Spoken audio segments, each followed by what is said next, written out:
Magandang gabi po sa ating lahat. Good evening! Okay, inaanyahan ko po ang bawat isa na tayo pong lahat ay tumayo at inaanyayahan po namin ang lahat na mag-move forward po para po tayo ay magkakitaan ng mas malapit.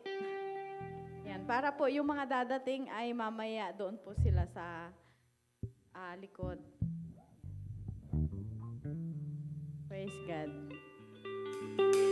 Okay, bago po tayo magsimula mga kapatid, inaanyayahan ko bawat isa na tumayo para sa ating panalangin sa gabing ito. Hallelujah. Praise you, Jesus. Hallelujah. We worship you, O God. Purihin ka, Panginoon, at dakilain, Lord God, sa gabing ito, sa aming mga buhay. Salamat, O Diyos, sa patuloy na kalakasan, patuloy, Panginoon, na pag-iingat sa aming mga buhay. Thank you, Lord God, sa provision, sa favor, Panginoon, sa buong isang linggo, pag-iingat mo, Panginoon. Biyaya mo, Lord God, na aming naranasan sa mga nakalipas na araw, Lord. Thank you so much, O God. At sa gabing ito, Panginoon, wala kaming ibang gagawin kundi dakilain ka, purihin ka, Panginoon. At maitaas namin, Panginoon, ang iyong kabanalan, ang iyong kaluwalhatian, Panginoon, sa aming mga buhay. Bless mo po, Panginoon, ang gawaing ito, Panginoon. Palain mo po ang bawat isa. In Jesus' name, Amen. Amen. Sa gabi nito, mga kapatid, ikutan po natin ang ating mga kapatid at kamustahin. Hallelujah. Kamusta ang bawat isa?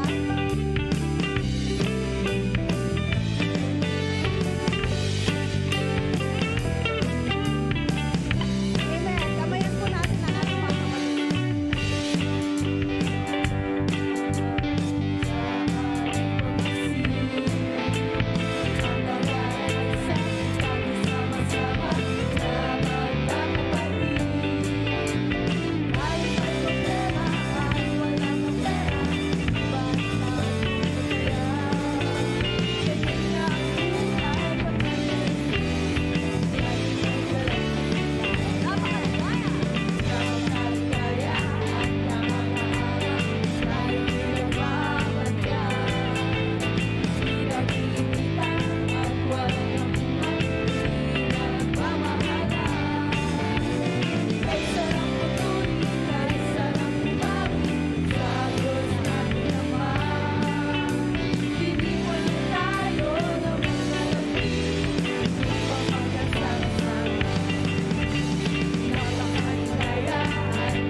Palakpakan mo din yung katabi mo dahil nakarating siya ngayong gabi.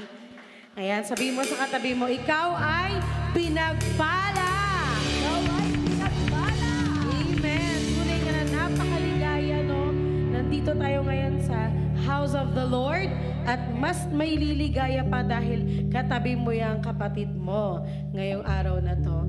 Ayan, today, alam ko po, marami tayong pasasalamat na bitbit sa araw na to at sa oras na to. Kaya naman sabay-sabay nating papasalamatan si Lord. Come on, palakpakan natin si Lord today. Sabay-sabay natin siyang bigyan ng papuri, pasasalamat. Dahil araw-araw, pinagpapala tayo ng ating Panginoon. Come on! Hey! Hey! Hey! Woo!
Amen. Ako sa'yo'y sumasamo, puno-puno ang puso ng pasasalamat sa lahat ng iyong gawa. Amen. Hindi na mapipigilan pa aking ihaya. Jesus, nakita ka sa buhay ko'y itataas kita. Karapat-dapat kang tumanggap ng pagburi pagsamba. Jesus, nakita ka sa buhay ko'y itatanghal kita. Karapat-dapat kang tumanggap ng pagburi pagsamba. Dakila ka. Woo! Dakila ka.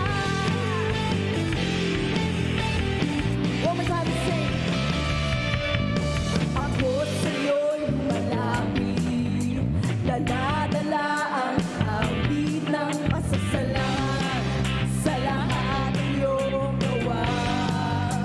Ako sa'yo'y sumasamo, ako sa'yo'y sumasamo.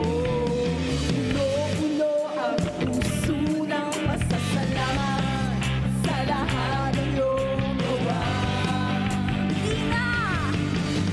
Di na mapipigilan pa aking ihaya.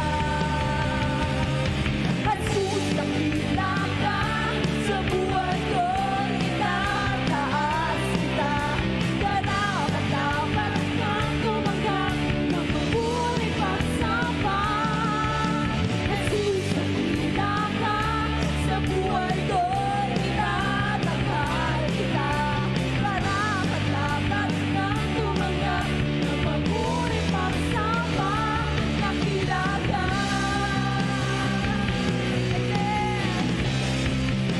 Dakila ka.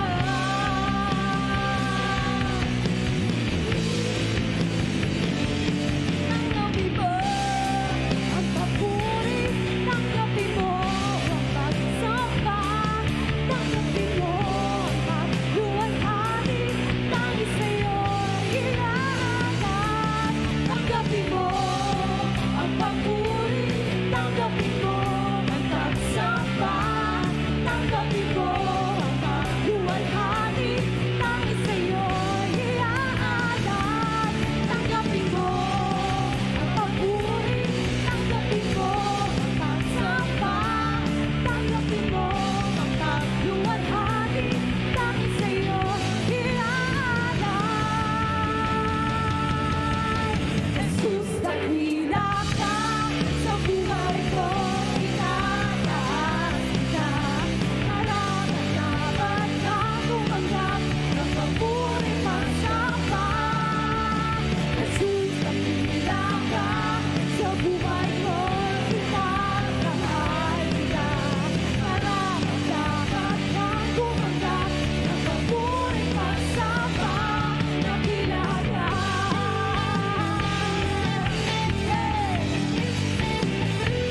Dakila ka.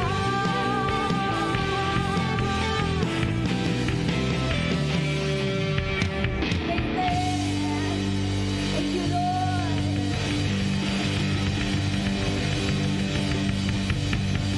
Amen. Dakila ka, O Diyos. Salamat, Panginoon.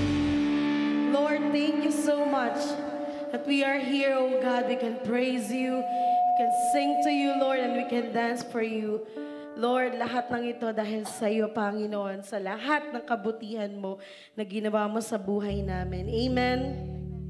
Today, sabay-sabay po natin muling papalakpakan si Lord as we continue to praise Him, as we continue na pasalamatan po natin siya sa lahat ng mga pagpapalang ibinigay niya sa buhay natin. Come on, Lord, we are so thankful today. Tanggapin mo ang papuri, tanggapin mo ang aming pagsamba, tanggapin mo, Lord, ang pagluwalhati, ang aming pasasalamat sa iyo sa oras na ito, Panginoon. Thank you so much, O God. Salamat, salamat, Panginoon naming Diyos. You are so good, Lord, and you are worthy to be praised. this afternoon. Amen. Alam ko po meron tayong lahat baon-baon na pasasalamat sa ating Diyos sa buhay dahil ang Diyos po ay napakabuti at lahat po tayo ay may baong-baong pasasalamat dahil sa lahat ng pagpapala na ibinigay niya sa atin. Alam niyo po ang mga pagpapalang ito yung mga material things na nare-receive natin, no?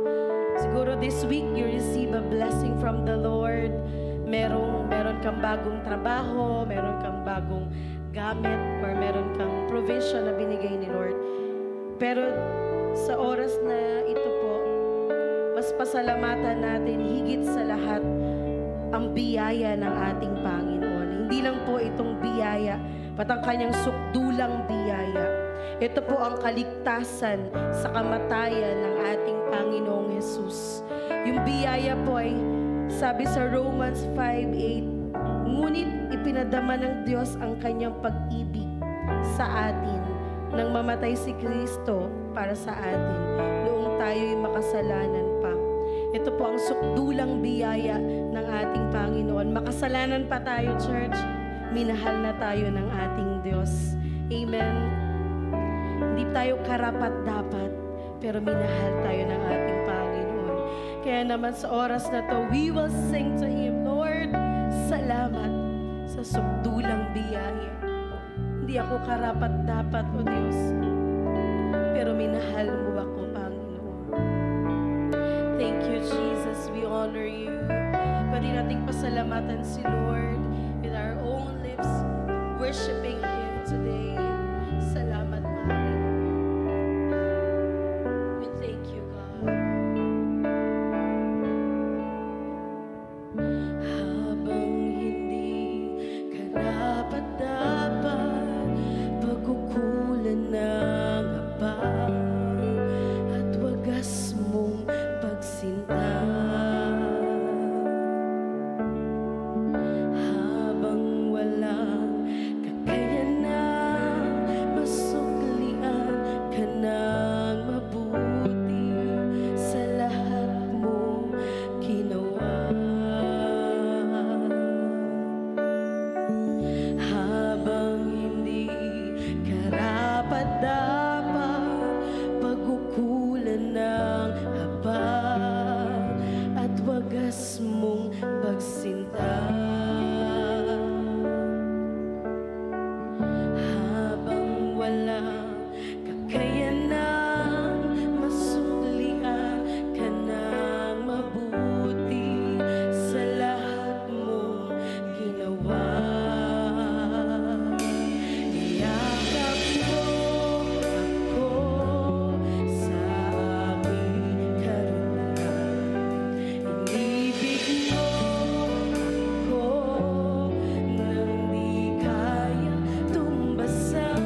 yung nagawa sa linggong ito sa ating mga home cell groups, mga kapatid, at panoorin natin later, pero ngayong umaga po, diretso tayo sa salita ng Panginoon.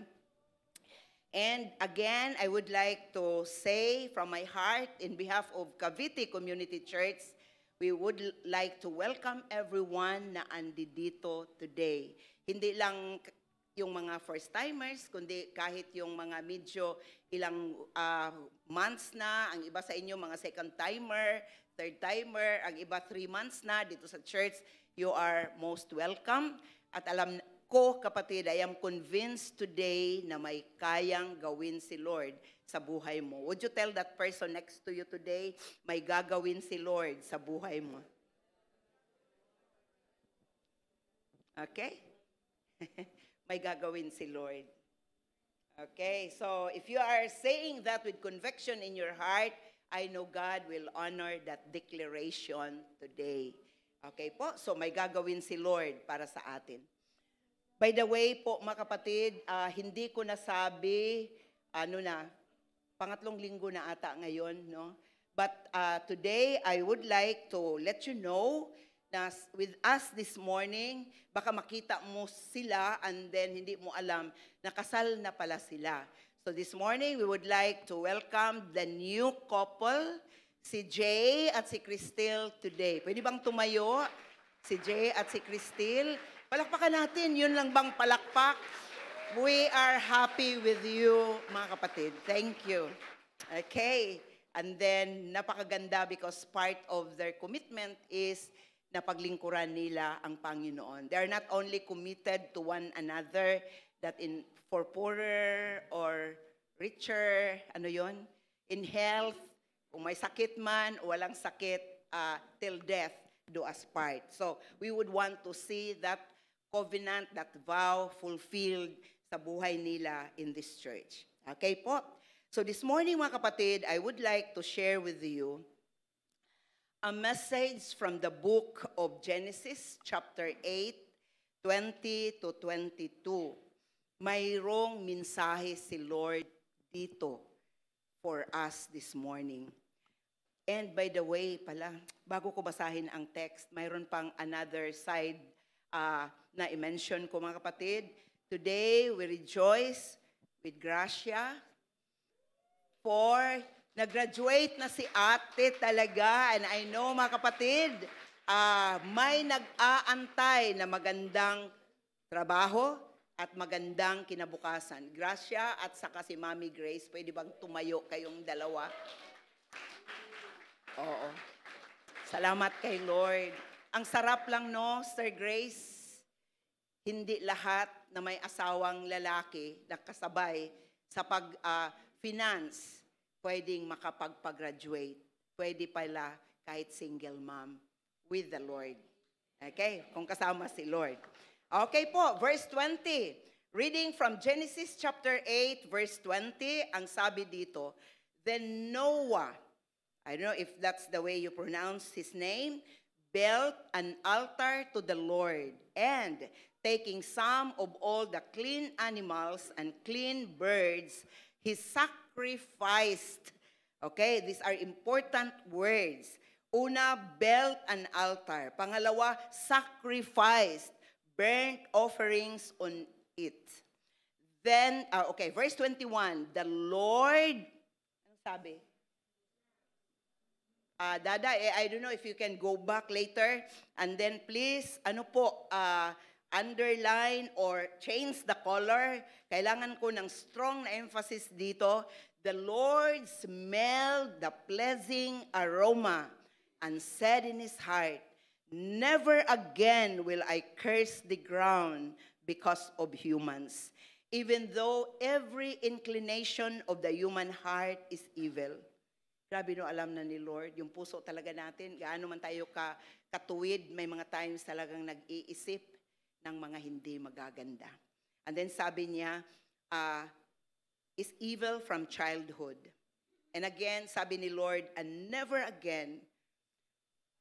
It's a very, very strong word today. At ang sabi ni Lord, and never again will I destroy all living creatures as I have done. And finally, he said, as long as the earth endures, seed time and harvest, cold and heat, summer and winter, day and night will never cease. Ang tanong, out from what we have read, 1, 2, 3, 4 verses, kapatid, bakit nasabi ni Lord, never again? Pwede na sanang titulan ng never again. But I hope the title that we have today will something na hindi natin makalimutan. It's in verse 21 at ang sabi, the Lord smelled the pleasing aroma, the soothing, ang sabi sa ibang translation, aroma, and said in his heart, never again. Never again, sabi ni Lord. So this morning, ang title sa ating sermon is, When God Smells Honor. Or siguro maganda sanang dahilan sa never again. But anyway, mga kapatid, yung honor, tinignan ko siya sa dictionary, at ang sabi, honor, ito yung high respect or highest recognition sa isang tao. No? So, honor. Sa ating mga churches today, palagi na nating naririnig yung mga taong nagsasabi, I will honor the man and the woman of God. Even some churches, even some people believe na to honor a person, lalo na sa ating spiritual na aspect, mga kapatid, will bring blessings to our lives. Much more if we will honor God. Now, ang historical background sa chapter 8, ito yung panahon, mga kapatid, the preceding chapters. Yung before chapter 8, nandoon na yung mga tao sobrang pasaway kay Lord. It started kasi sa Genesis, nakapatay si Cain, napatay niya yung brother niya. There were giants in the land na nag-asawa ng mga human beings. So grabe yung kasalanan na nagawa ng mga tao. And the Lord, wala nang magawa. Baga mga kapatid, ito ay kung sakit man, cancer na. So sa Amerika, mayroon silang tinatawag doon na parang patayin mo na lang para hindi masyadong mag-suffer pa. Euthanasia. Mercy killing. Okay? So, mayroon silang ganun, no? Pero dito, mga kapatid, wala na talagang magawa si Lord. Kahit He will send a prophet, kahit anong gawing himala ni Lord, the people were living in sinfulness. So, with that, mga kapatid, the Lord decided in His heart, and He know what's best na decision, yung lahat ng tao during those times, namatay sa pamamagitan ng ng baha. Thank you for helping me. Sometimes nawawala ako sa words. Thank you. No, so baga kung tingnan mo, kapatid, hindi lang po 100 ang namatay. Hindi lang kagaya sa Yolanda, ilang ano lang 'yon, ilang libo lang 'yon. But during those times, the whole known world except sa 8 tao, si Noah, ang kanyang asawa, ang kanyang 3 anak na lalaki, at ang kanilang mga asawang babae. Walang bata dito na na-record, mga kapatid, sa chapter 8 ng Genesis. And so, pumasok sila sa arka na pinagawa ni Lord kay Noah. Kung tingnan natin, kung i-deal pa natin ng husto, mga kapatid, yung chapter, makita mo how God obeyed Noah. Kasi baka magtanong kayo, Lord, may favorite ka ata. Bakit si Noah? Bakit hindi kasama sa namatay doon? Diba? Okay? So, mga kapatid, tingnan mo naman yung submission ni Noah. Wala pa siyang nakitang kagaya sa ginawa niya. Ang isa pa, kapatid, magawa siya ng barko. Walang ulan sa panahon na yon, sobrang mainit. And then paggawa siya ng barko na hindi pa niya nakita before. Mayroon lang measurement and may kung architect, mayroon lang plano, no? And then sundan niya. He was mocked by the people around him. Ano bang nangyari kay Noah? matanda na talaga, bumalik na sa pagkabata. Gumawa ng barko na masakyan, wala namang ulan, and pinatong sa isang bundok, mga kapatid. Paano maabot yun sa tubig? Pero in spite of that, hindi nagbago yung desisyon ni Noah na sundin si Lord. And so for 40 days and 40 nights in the ark, sinong kasama ni Noah doon? Siya, hindi niya kasama siya, yung wife niya at yung 3 anak niya at mga asawa nila. So 8 of them were inside the ark. Ang iba pang kasama nila doon, mga kapatid, ay yung mag-asawa. Mag-asawa ba? Magpares. Okay. Pares na animals, no? Yung tinatawag nila na clean animals. Kasi may dala din sila na tawag dito, hindi pwedeng i-offer, hindi nila pwedeng kainin, pero tayo sa next generation, may nakita tayo, baboy, bawal sa kanila yung dati. Yung shrimp, bawal sa kanila, pero magaling magluto si Ate Des ng gano'n na recipe. Now, mga kapatid, so parang 7, and then yung unclean, isang paris lang. Now, while they were in the ark, kasi yung topic natin today, it's not yung pagpasok nila sa ark.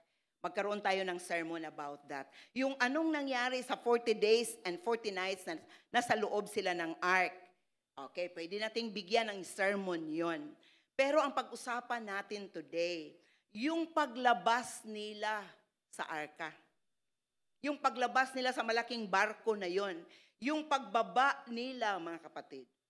I don't know, I'm just wondering, nag-usap kaya sila Mrs. Lot? Kasi walang pangalan eh.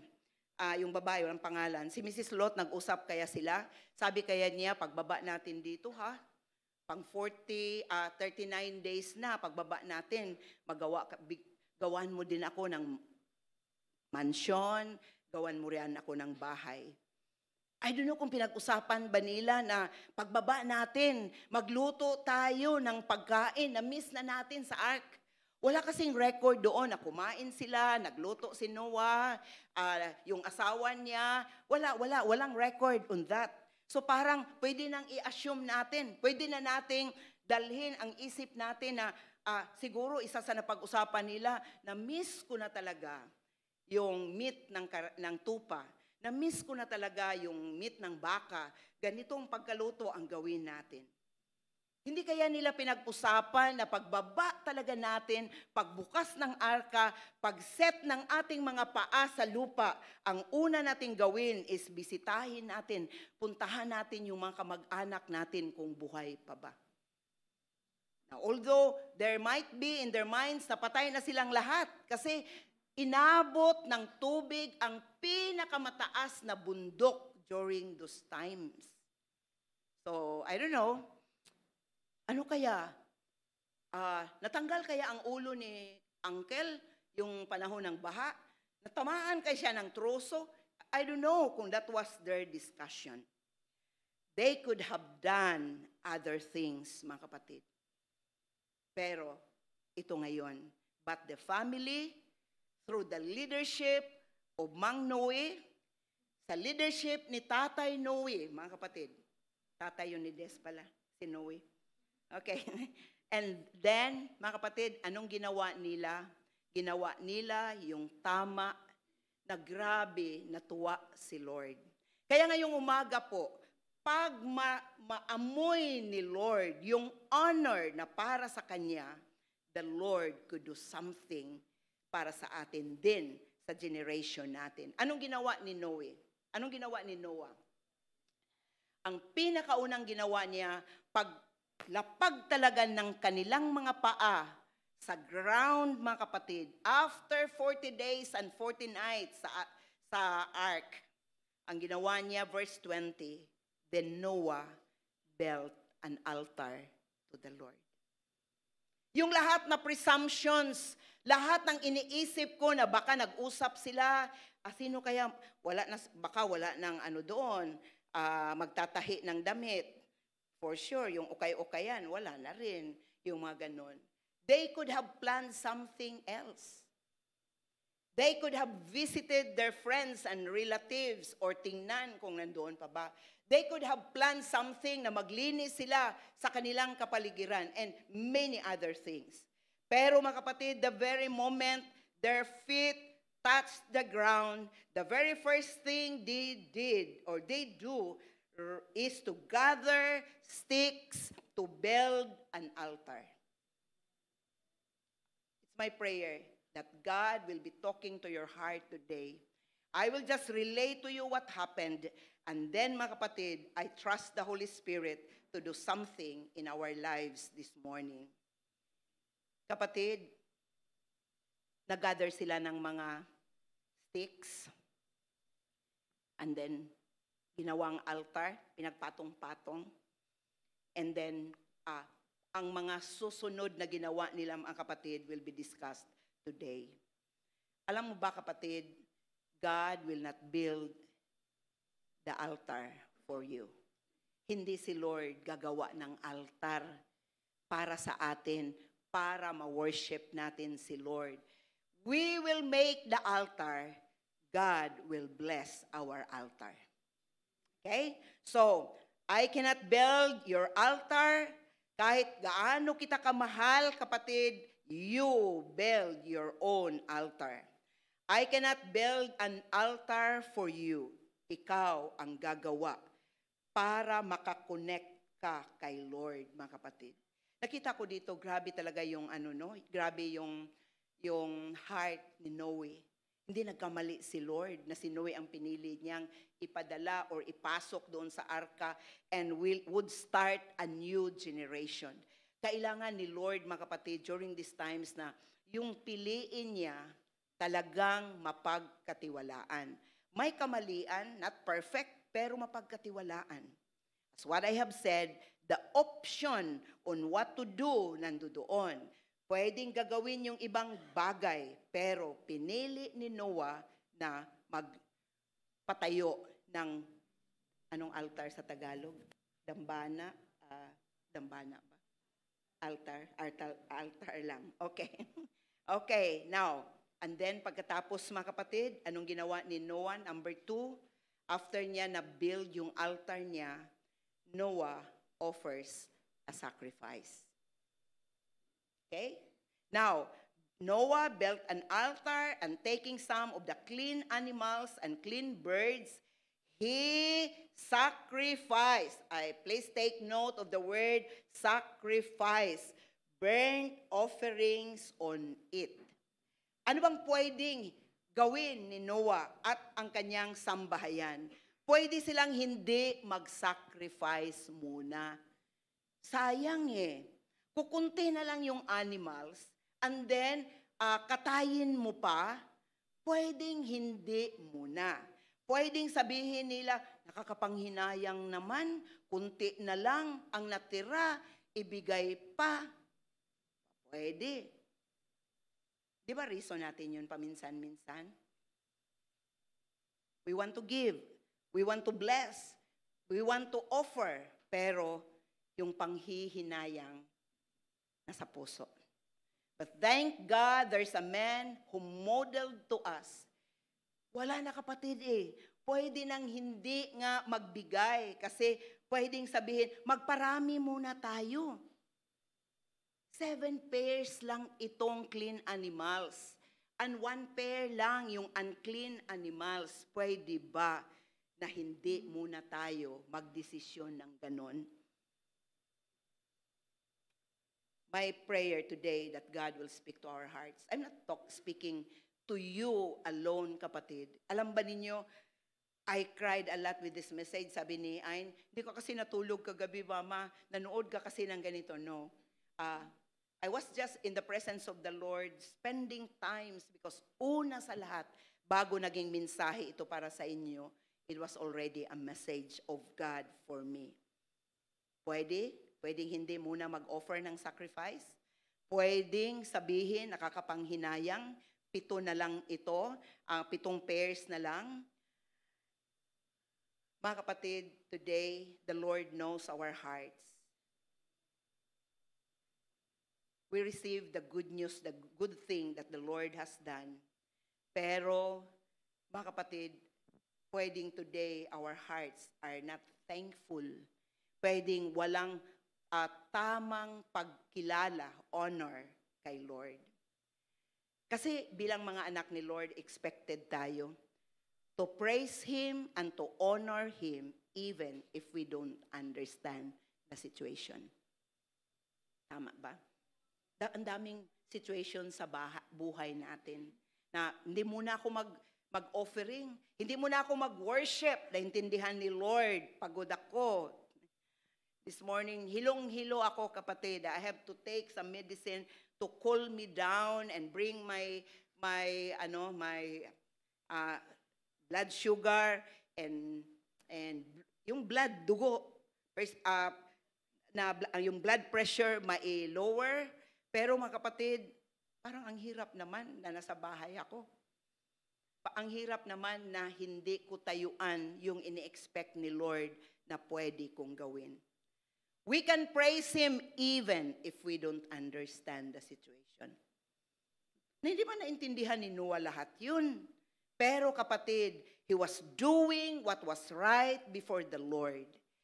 We can praise Him even if our hearts are broken. At alam mo ba kapatid, ang tawag sa Bible doon is a sacrificial praise. A sacrificial thanksgiving. Madaling magpasalamat, madaling magbigay, madaling magtaas ng kamay at mag-worship kay Lord when everything is going right. Pero ang hirap kapatid, yung namatayan ka, when you miss somebody, when the business is down, when you don't feel like doing it, mga kapatid, but dahil anak tayo ni Lord, we can praise Him even if we don't understand. We can praise Him even when our heart is broken. When we are upset, kapatid, the Lord still deserves our worship. There's a man, pero mga sa 1930s pa ata siya, 1936 ata itong tao na to. Ang pangalan niya is si Thomas Dorsey. Siya yung composer, siya yung nagpen, nagsulat sa awit na Precious Lord. Mga kapatid, pagtingnan mo ang sitwasyon, kasi ang ganda kaya ng wording sa song na ito. Ang wordings po, ang sabi dito, Precious Lord, take my hand, lead me on, let me stand. I am tired, I am weak, I am worn, but through the storm, through the night, lead me on, Lord, to the light. Sabi no, yung pain na mayroon doon, kapatid, pwede nang matulog. Bakit ako mag-pray? Ako pang namatayan, ako pang mag-pray. Ako pang namatayan, ako pang magbigay, ako pang namatayan, ako pang maggawa ng sacrifice, pwedeng hindi na. Mga kapatid, but this man decided, kagaya kay Noah, he made that decision. I don't understand, my heart is aching, masakit sa karamdaman, pero I will continue my worship to God. Ano bang situation ni Thomas Dorsey when he penned, when he composed Precious Lord? Mga kapatid, ang circumstansya niya is, nanganak yung wife niya at namatay sa pagpanganak at namatay yung anak. So they were buried, pinasok sila, nilagay sila sa isang casket lang, sa isang kabaong lang. Okay? Pero mga kapatid, after that, it's not pa after. Yung pain nandoon pa kapatid. Naramdaman pa niya yung sakit. Hindi niya naintindihan ang situation. Pero may nakita siyang piano malapit sa kanya. Umupo siya sa upuan, tinugtog niya, he started to play this song. Sana magaling ako kumanta. Ang ganda kasi ng song na ito. Precious Lord, take my hand. Lead me on, let me stand. I am tired, very honest na composer. I am weak, I am worn. I do not understand. Through the storm na mayroon ako, namatayan ng asawa, namatayan ng anak, through the night, ang prayer pa rin, lead me on to the light. It's my prayer that all of us will have that same spirit. Alam mo ba mga kapatid, it is that same spirit na si Noah bumaba from the ark. Namatay, kung buhay pa yung asawa, yung mga magulang niya sa panahon na yon, he lost his family, except yung immediate family niya. He lost everything. Siyempre naman, hindi naman makarga lahat ng mayroon siya sa arka, mga kapatid. He lost some precious treasure sa buhay niya, precious family. But same spirit that inspired Thomas Dorsey is the same spirit that was in the heart of Noah as he stepped down, mga kapatid, from the ark. Ang unang ginawa is, forget everything muna. I will offer a sacrifice to the Lord. Okay? Anong ginawa niya, mga kapatid? Ang sabi sa ating text kanina, balikan ko yung text. Ang sabi dito, Noah built an altar to the Lord, and taking some of the clean animals and clean birds, he sacrificed burnt offerings on it. Mga kapatid, sacrifice. Offering, pero yung offering niya was something na nakakapanghinayang. Diba? Pwede nang magmukmok, mag-complain si Thomas Dorsey, pero kagaya kay Noah, ang ginawa, mga kapatid, is just to honor what is due to the Lord. Mga kapatid, I have a statement na ang sabi dito, a sacrifice means that God doesn't want you to keep giving stuff you can't feel, because if you cannot feel it, hindi rin mararamdaman ni Lord. Naalala niyo yung statement ni King David, ang sabi niya, I will not offer to the Lord something na, anong sabi? That costs me nothing. I will not offer something that costs me nothing. Mga kapatid, ang daling magbigay sa mga bagay na hindi man lang nararamdaman ng puso. I tell you, an offering without a giver, a gift without a giver is not a gift at all. Yung wala siyang meaning, mga kapatid. So, dito sa buhay ni Dorsey, na natili siyang lingkod ng Panginoon all through the years, and sa buhay naman ni Noah, binigay niya yung sacrifice para sa kanya. Sacrifice na naramdaman niya. Nandoon yung panghihinayang, pero dapat ibigay, kaya binigay. Okay? What makes a sacrifice na may dating sa iyo, kapatid? Kung yung sacrifice na yon may value sa atin. Kasi anything na ibigay natin as a sacrifice, it's not money in all sense. It could be time. It could be skills. May mga taong nagsasabi, gusto ko sanang gamitin tong boses ko sa church para makakanta doon. Pero wala kasing bayad sa church pag sa church kanta, ipagamit. Kaya may mga tao na ang tindi nilang gumalaw para sa mga gawain na may bayad. Pero kasi sa church, ako pang gagasto, ako pang mamasahe, ako pang ganito, they cannot give it. Mga kapatid, but remember, ang ating sacrifice is a statement of value. Gaano kahalaga yung panahon mo, but you have decided to give it to the Lord anyway. Gaano importante yung offering mo, na pwede, ang sabi ng iba, makabili na to ng 5 kilong bigas. Pwede na tong start sa aming pinaplanong hulugan na refrigerator. sisira na yung refrigerator. There's nothing wrong with that. But kapatid, just make it sure that every offering is a sacrifice. May statement of value siya para sa iyo. I would like to take that passage uli, yung statement ni David, na yung nag-desire siyang gusto kong uminom ng malamig na tubig, pero malayo pa. Pwede pa silang mamatay sa daan yung kukuha ng tubig na yon. May nag-volunteer na 3. And gusto ni David bayaran talaga. Kasi yung ibang tubig din doon will be poured out in the altar. And then sabi niya, no, it's free. It's ganon. Sabi ni David, no, I cannot take that. Why?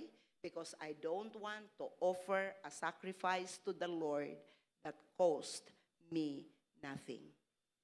Yung buhay mo ba na binigay mo kay Lord today, siguro pasaway na buhay yon, patapo na buhay yung nakilala mo sa Lord. Pero are we willing to give it to the Lord today? Willing ba tayong sabihin, Lord, buhay ko to, pero ibigay ko sa iyo. Buhay ito ng pamilya ko, at ibigay ko sa iyo. Sahod ko to, pinaghirapan ko to, pero hindi pwedeng wala ka, hindi ka kabahagi dito. Mga kapatid, pagtingnan natin, no? I was just thinking, bakit naisip ni Noah na ibigay yung yung sacrifice or yung offering para kay Lord? Kasi pwede niyang sabihin sa puso niya, Lord, I will give this sacrifice because you let me succeed where others fail. Nakuha ba, kapatid? Habang nakaupo ka ngayon, sana masabi natin, Lord, I am willing to give my life, my talent, my money para sa gawain mo, Panginoon, para sa iyo, Lord. Because ang iba hindi nag-succeed, pero ako nananagumpay. If we will just, yun sana yung thinking natin, mga kapatid, hindi madali ang pagbigay. Again, I would say, hindi lang money, hindi lang talent, our time, our life para kay Lord. Let me, pwedeng sabihin ni Noah sa isip niya, you let me get in sa ark while others were locked out. Hindi lahat ng tao, 8 lang sila, kapatid, ang naka-locked in during those times. Yung iba, wala. How blessed Noah was. And because he was blessed, hindi pwedeng angkinin yung tagumpay na mayroon siya. Mga kapatid, when other people when other people were not able to survive, si Noah and his family survived.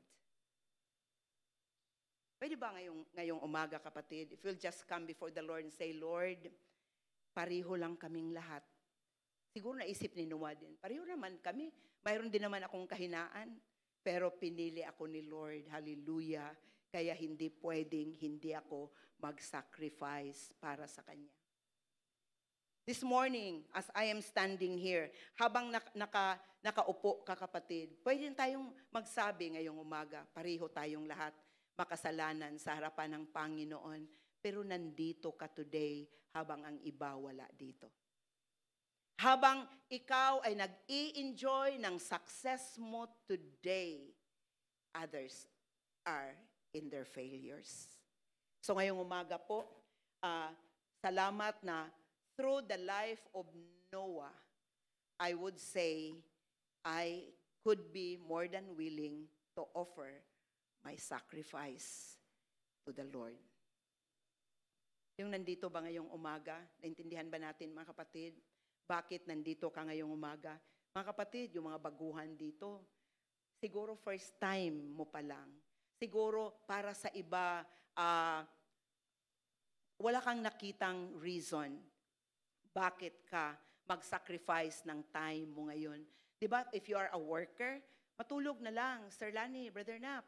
Kasi kahapon may trabaho pa eh.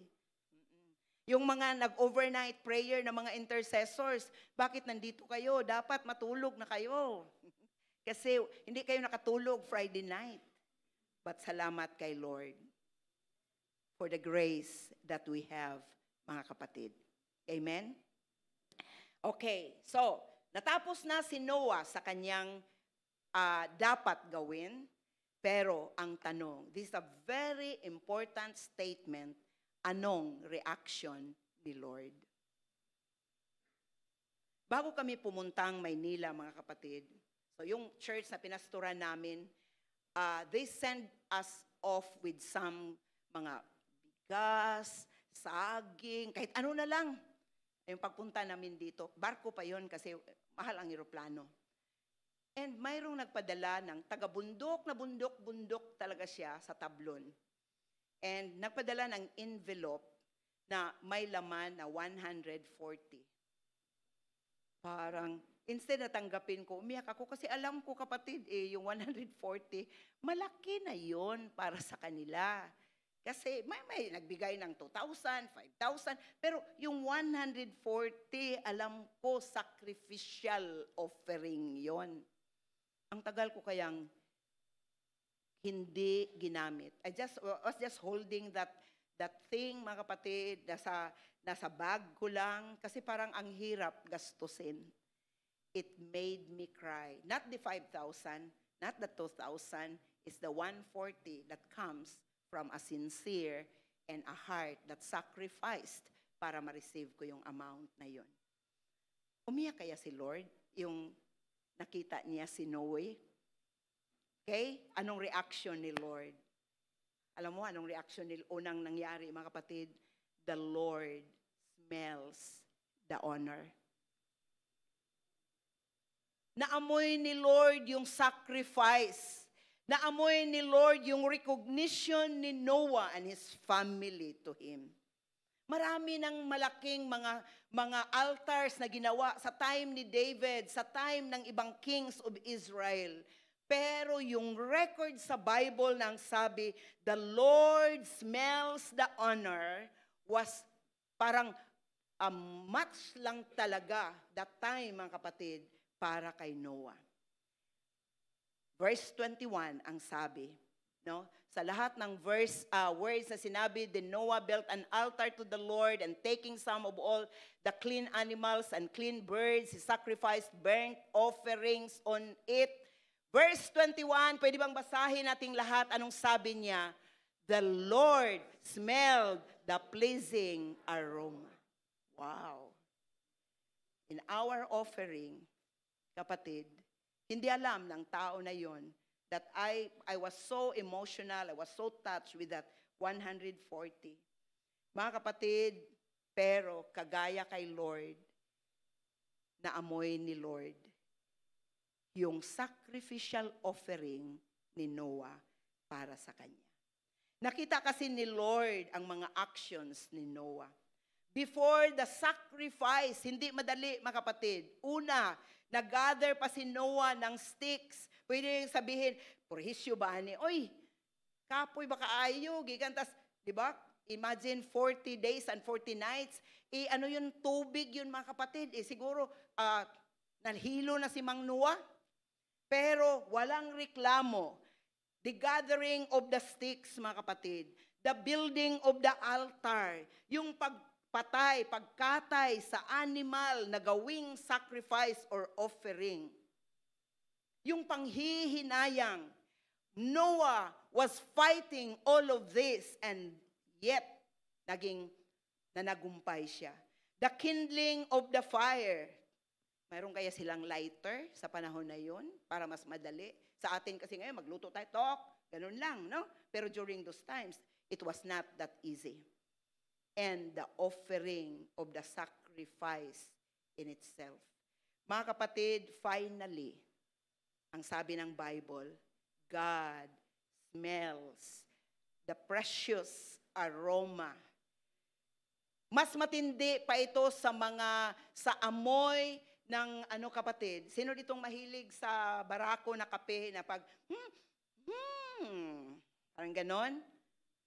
I think mas matindi pa yung action ni Lord when He smelled the sweet smelling savor or the soothing aroma of the sacrifice. sacrifice.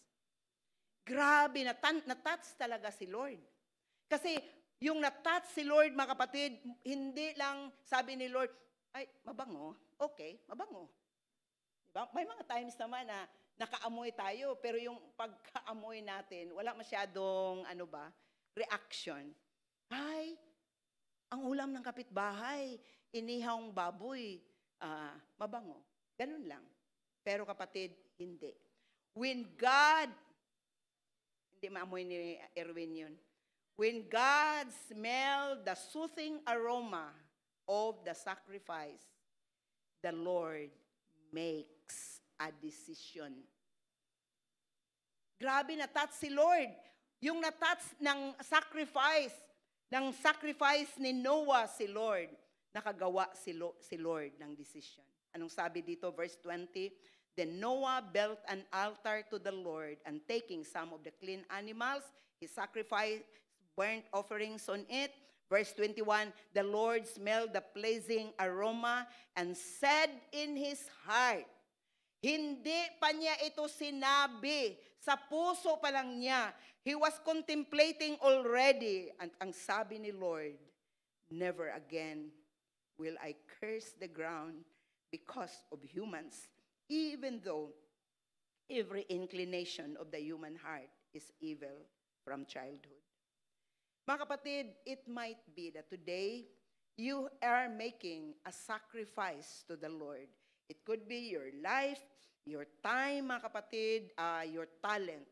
Kaya dito sa church, we keep on saying, palagi ninyo itong naririnig sa likod ng pulpito, God is not interested of your 10% na tithes, mga kapatid, if you cannot give your 100%. And what is our 100%? It's the giving of our lives to the Lord. Anong gawin ni Lord sa 10% mo kung ang puso mo hindi mo man naibigay fully kay Lord? So, others are offended. Bakit sa church nila mayroong pagbibigay ng tithe? Sayang naman. Kapatid, God is not interested of our money.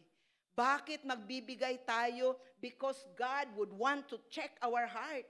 If you cannot give your 10%, how can you give your life to the Lord? Every time I drop my giving to the Lord, God will always remind me, it's just 10%. You are holding the 90%. Gusto natin pagpalitin, mga kapatid. Pangbayad sa ospital, pangbayad sa pulis, because gusto natin yung atin is 90% and yung kay Lord kunin na niya yung share niya. But thank God that today, mga kapatid, I'll not deal on that because that's negative. Ang gusto ko lang sabihin today is, every time you give to the Lord what is due to the Lord, it's just a simple recognition. God, itong trabaho na to, pwede naman tong sa iba na ibigay, pero since binigay mo sa akin, you will always have a part of my giving, of my money. Mga kapatid, dito, pag makita natin, grabe, I don't know, kapatid. Kasi maybe some of us, nasa state ka, nasa ilalim ka ng isang curse or isang sumpa, kapatid. I was talking to a woman, grabe yung buhay niya. This week, may anak na hospital. Next week, may anak na naman na hospital. Next week uli, mayroon na naman. And then, finally, the 4th week, yung mama na ang pumunta sa hospital. Ang sabi ko sa kanya, can I talk to you in person? We will deal. Baka mayroong something in between. Kasi hindi naman kalooban ni Lord yon. Pero mga kapatid, kung anumang sitwasyon mayroon tayo today, when the Lord smelled the sleep-pleasing aroma of the sacrifice of Noah, He said, never again. I will not curse you, never again. Kahit alam, sabi ni Lord, even though every inclination of the human heart is evil from childhood, alam ni Lord, we are weak, we are not perfect, pero kapatid, ang sabi niya, never again. Would you just Stop somebody today at sabihin mo sa kanya, sabi ni Lord, kung anong negative na mayroon ka, sabi ni Lord, never again.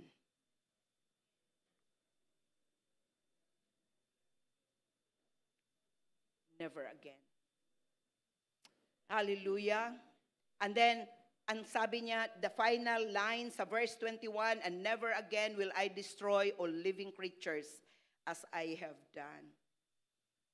Sino ditong nakaranas ka kapatid ng grabing pagbaba financially? But as we commit ourselves and offer the sacrifice ng pasasalamat kay Lord, the sacrifice na hindi mo na alam kung anong gawin, but I will always have my offering to the Lord. It could not be again in terms of money. It could not be ano pang pwede mong ibalik kay Lord, mga kapatid. Pero hear this in your heart today. Pakinggan mo sa puso mo yung sinabi ni Lord, anak, never again. Can you hear that? Narinig mo ba sa puso mo, kapatid? Hindi masaya si Lord. We are, yung pinagdadaanan natin ngayon, akala natin, tuwang-tuwa si Lord na kami ay pumunta doon, nanghiram ng bigas, pumunta dito, nanghingi ng asin, pumunta dito. God is not happy about it. And may you will hear it in your heart today, never again. Never again will I destroy, never again will I curse the ground because of humans. Mayroon tayo ngayong mga kapatid, may mga tinatawag natin na flood, baha dito, baha doon, but it was so much unlike yung time ni Noah. Because during those times, the whole known world. Ngayon, maliit lang na mga no? Okay, so ang sabi ni Lord, magpatuloy na there will be seed time and harvest, cold and heat, summer and winter, day and night. Nakita ni Lord lahat. Everything na mayroon sa puso ni Noah. And yet, mga kapatid, the Lord decided on something. If, sabi ni Lord, those who honor me, I will honor them. And then, mga kapatid, next na nangyari doon, after the smelling of the sweet aroma, next na nangyari, mga kapatid, hindi lang naamoy ni Lord, hindi lang, anong pangalawa? He makes the decision. Number 3, the Lord makes a promise that becomes a covenant sa kanyang mga tao. Anong ginawa ni Lord, mga kapatid? Never again, nangako si Lord. Pero sa chapter 9, in which wala tayong time to nabasahin nito, chapter 9, verse 3 lang, basahin ko yung, hindi na yung lahat-lahat, mga kapatid. Ang sabi ni Lord, everything that lives and moves about will be food for you. Wow. Salamat, hindi nagpatukso si Mang Noah sa panghihinayang na feeling. Salamat, mga kapatid, that Noah stood kung anong tama na kanyang dapat gawin. Anong ginawa niya, mga kapatid? Ang sabi ni Lord, everything that lives and move will be food for you. Ibig sabihin, I will provide for you. Just as I gave you the green plants, I now give you everything. Grabe yung pagkasabi doon. Hindi lang green plants, sabi ni Lord, after smelling the sweet aroma, kapatid, ang sabi niya, I will give you everything. And then verse 7, ang sabi dito, as for you, be fruitful and increase in number, multiply on the earth and increase upon it. Then God said to Noah and to his sons with him, I now establish my covenant. Ang covenant kasi is mas malalim, mas strong ang binding nito kaysa kontrata. So kaya sinasabi nila, marriage is not a contract, although may marriage contract ka, but it's a covenant between two people and God. So, sabi ni Lord, I will establish my covenant with you and with your descendants after you, and with every living creature that was with you, the birds, the livestock, and everything. Okay, I will give it to you. Mga kapatid, you took, pagtingnan natin, no, when you give something to God, ulitin ko po, time, your offering in form of money or ano yun siya kapatid, your skills, higit sa lahat, your life. Saan dinala ni Noah ang kanyang offering, ang kanyang sacrifice? Saan niya pinatong? Sa refrigerator para ma-preserve, sa loob ng freezer? Hindi. Sa altar. Anong mayroon sa altar? Apoy.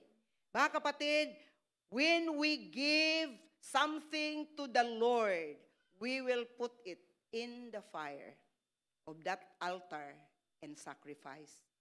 Bakit, mga kapatid? Because pwede kasi, may mga tao who will promise to the Lord today, and then sabihin nila, sayang yung buhay ko. Bakit ko ibigay ito kay Lord? Ang gwapo-gwapo ko pa naman. Yung mga ganon. Bakit ko ito ibigay? Nakakapanghinayang. Mga kapatid, put it in the altar. Kasi pag yung sacrifice mo, your commitment is burned with fire, wala ka nang mabalikan. Tama ba? Wala ka nang mabalikan. Sunog na. Wala na.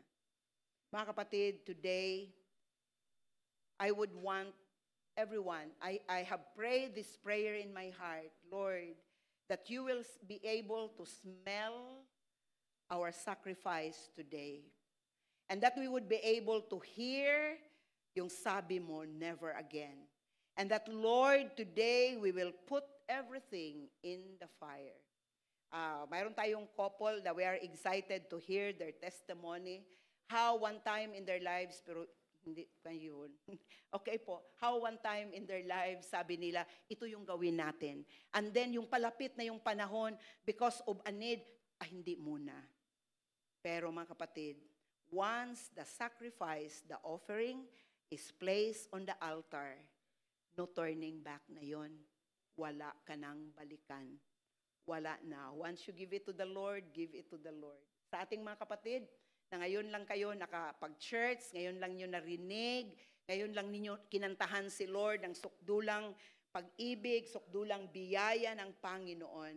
It's my prayer that today we'll just come before the Lord and say, God, not just my money offering, monetary offering, not just my talent and my skills, Lord, but today I am giving my life as an offering to you. Pwede bang makita ang mga kamay sa mga anak ng Panginoon that today nakapag-desisyon, Lord, here's my life. Here's my life, Lord. This is an offering for you. And with the power of the Holy Spirit today, habang ang banal na Espiritu ay kikilos sa umagang ito, that fire, kapatid, and that sacrifice will be burned in the altar of the Lord para wala na tayong balikan at kunin muli at sabihin, next year na lang ako maglingkod kay Lord. Pag matanda na ako, saka na ako maglingkod kay Lord. Today, just give what God is talking to you this morning. So ngayong umaga, kapatid, habang patuloy tayo sa ating worship today, could I ask our musicians to be here sa taas today, mga kapatid? Decide. I'm sure, kung sa totoo lang, pag makinig lang talaga tayo kay Lord, mayroon talaga siyang sabihin sa puso natin. And kung may sabihin si Lord, I would rather obey God than man. I would rather obey God than my panghihinayang. Nakakapanghinayang kasi ibigay ang buhay para kay Lord. Hindi na ako makapang ganito, hindi na ako makapagbisyo, hindi na ako kapatid, kung may mga hiningi si Lord sa buhay mo, it's because it's not good for you. Hallelujah.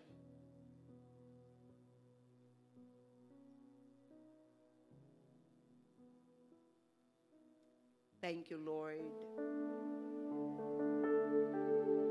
May pinagdadaanan ka ba this morning, mga kapatid, that you feel in your heart na Ano pa kaya ang magawa ni Lord with my life today? With yung ako bilang ako.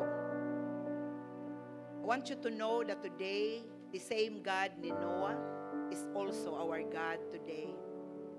And if this morning you will bring your life to the Lord as a living sacrifice. Dati pinapatay nila yung mga animals nila at i-sacrifice. Ngayon, sa Romans chapter 12, verse 1 and 2, we will give our buhay na sacrifice. Yung buhay na pwede pang magamit ni Lord para sa kanyang gawain. I am looking at each of you. Jay, grabe yung naramdaman ng puso ko para sa inyo ni Tel. Because I know as you give your life to the Lord, something great would happen. Yung hindi pa natin iniisip. Yung parang wala sa isip natin na ito ang gawin ni Lord. I tell you, today is your day. Siguro parang i-compare lang natin na lumabas ka galing sa ark.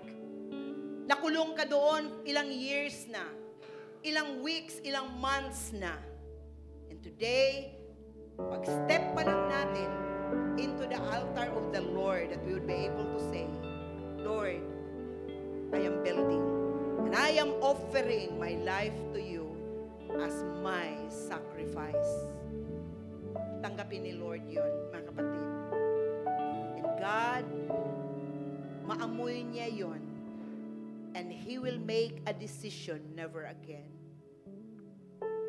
And He will make a covenant. Alam ba ninyo mga kapatid, that day, kung anong nangyari, when the Lord made His covenant with Noah, sabi niya, Noah, para hindi ko makalimutan at maalala mo rin pag makita mo.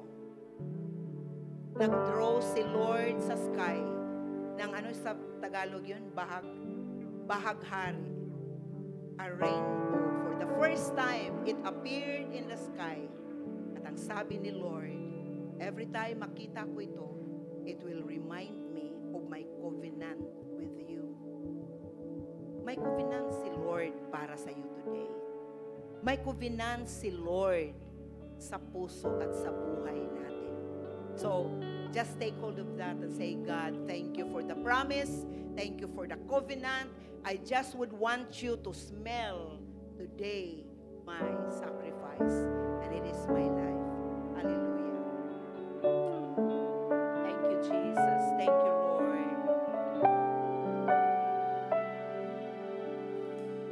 Thank you, Lord. We praise your holy name.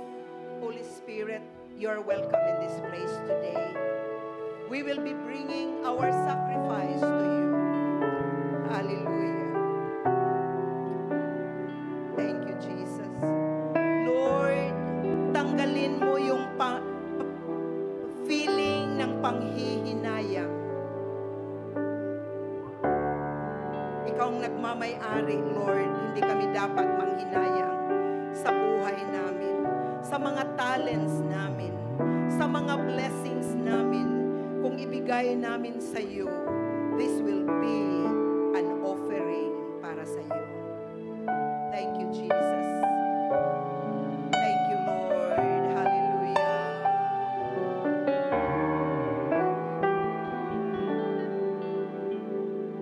Thank you, Lord.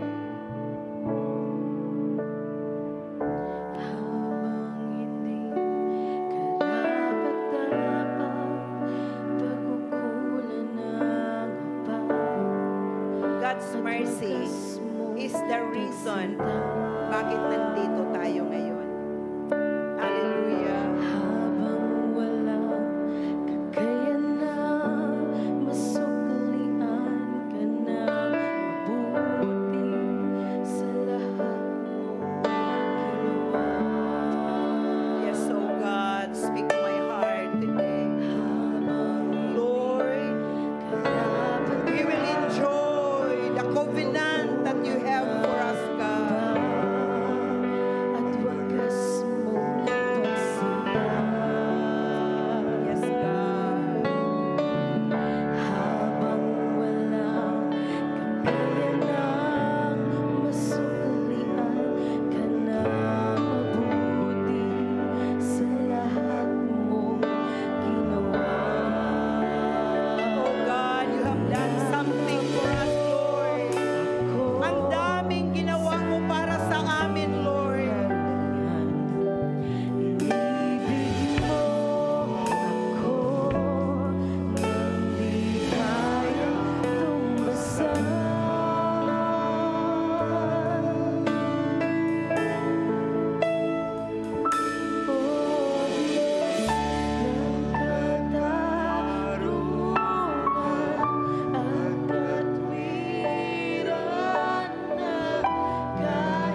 kapatid, habang ating mga musicians will just go ahead with that song. Pwede ba ngayong umaga, mga kapatid, if you are this person, kung ikaw ito ngayong umaga, after hearing the message, at kinausap ka ni Lord, at ngayong umaga nakapag-desisyon ka at nagsabi sa puso mo, simula sa araw na ito, ngayong oras na ito, ibigay ko ang aking buhay kay Lord. I want you this morning to raise your hand. Walang nakakita sa iyo. Everyone will just close our eyes. Pero kinausap ka ni Lord. Mga kapatid, you want to give your heart to the Lord. Yung buhay na patapon, iwan na natin. At dito na tayo sa panibagong buhay kasama si Lord. Kung kinausap ka ni Lord today and you're raising your hand, pwede bang tumayo ka kapatid from where you are this morning? Say, God, nandito ako. Hallelujah. Kung may bisita ka today, mga leaders, you can talk to them. Let them stand kung saan sila today. And we will just give our hearts to the Lord. Hallelujah. Thank you, Jesus. Hallelujah. Kapatid, are you sure of your decision? Sure ka ba sa decision mo today? Hindi ka pinipilit ni Lord. Pero kung nakapag-desisyon ka, ang tagal ko nang nagdurusa sa buhay na patapon. Ngayon, it's your time to live in freedom, kapatid. And as you give your heart, your life to the Lord, maaamoy ni Lord yung halimuyak, yung sweet smelling perfume from your life, kapatid, today. Hallelujah. Thank you, Lord, sa buhay ng aking mga kapatid today. Oh God. Mga kapatid, those who are raising their hands, simply come before the Lord. Sabihin mo sa Kanya, here am I, Lord. Nandito na ako, Lord. Hallelujah. I want to give my life to you. Thank you, Jesus. Thank you, Lord. God, what a moment, Lord, in our lives. Oh God, what a time in the lives of your people. Hallelujah. Kausapin mo si Lord, kapatid, dahil today kausapin ka rin ni Lord.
nagsasalita. When you said, Lord, I will offer my life to you. Pwede bang hayaan natin si Lord na siya naman ang magsalita today? When God smelled your sacrifice, buhay mo, ang dinala mo sa harapan ng Panginoon. Listen to this. To this, kapatid, ang sabi ni Lord, never again will I curse the ground for you because of you. Hindi ka nasumpa. Kunin ni Lord at kinuha na niya yung sumpa sa buhay mo. And again, He said, and never again will I destroy. Hallelujah. Lumaya ka na kapatid sa buhay na nasumpa, sa buhay na papunta, patapon na buhay. Today, enjoy your new life with the Lord and in the Lord today. Hallelujah! Hallelujah! Lahat tayo sabay-sabay, isigaw natin, Jesus! Jesus! Thank you, Lord! Thank you, Jesus!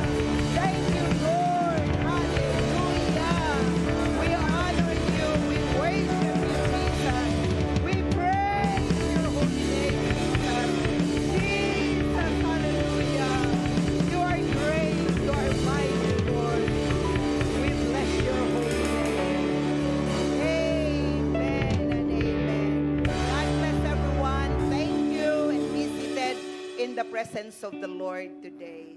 Thank you po. And ready na ba?